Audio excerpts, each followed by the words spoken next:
Okay, now I'm going to talk to you now about conic sections and polar coordinates.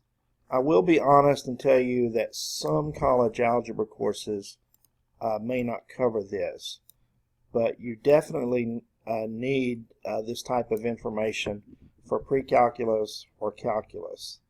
And these conic sections actually can model paths traveled by planets, satellites, and other bodies, and when their motions are given by inverse square forces. And planetary motion is actually best described with the help of using polar coordinates, which we'll talk about later in the chapter. But this particular lecture is going to be pretty brief.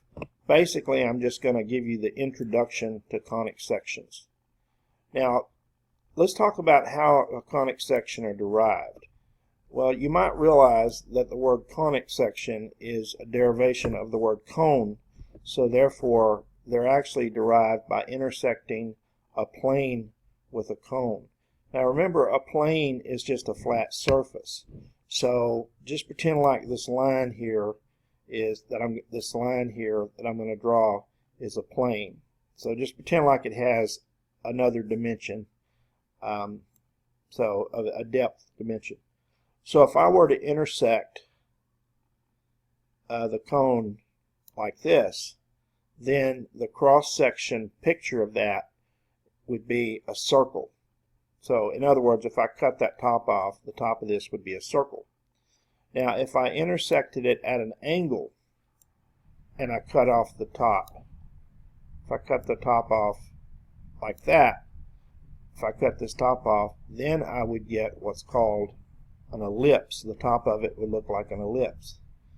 Now if I went to an extreme angle and went all the way to the bottom of the cone and then cut it there, well then I would get a parabola. Okay, now that's if I went to the center of the cone. But if you picked a point on the cone and instead of going to the center, you went to a point that was off center on the bottom and cut like right there, the picture would look like a parabola, but it would actually be a hyperbola. And actually a hyperbola has two sides, and if you want to research this, you can put a cone on top of this one and you can see that if you cut, it's actually more like this. Hang on just a second. It actually would be more like this if I can get it to cooperate. So it'd be more like that.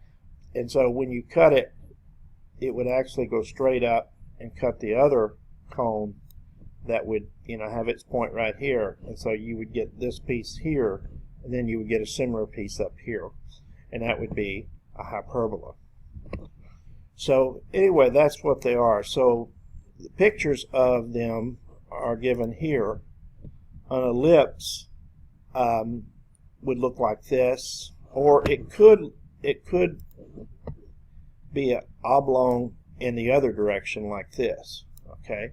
Now a circle has to have the same distance from, say, the top to the bottom here as it does from one side to the other. So that would be a circle.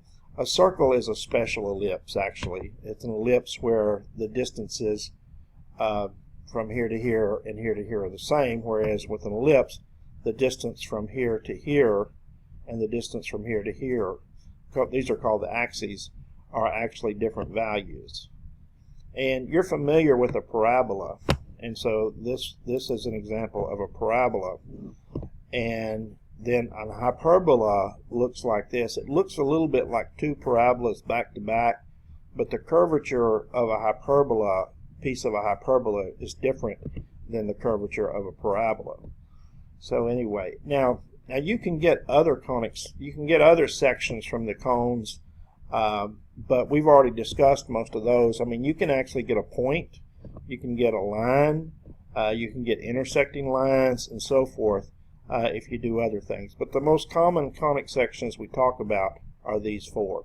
So in the next sections, I'll talk about these particular four conic sections. And that's pretty much all I have to say on this video.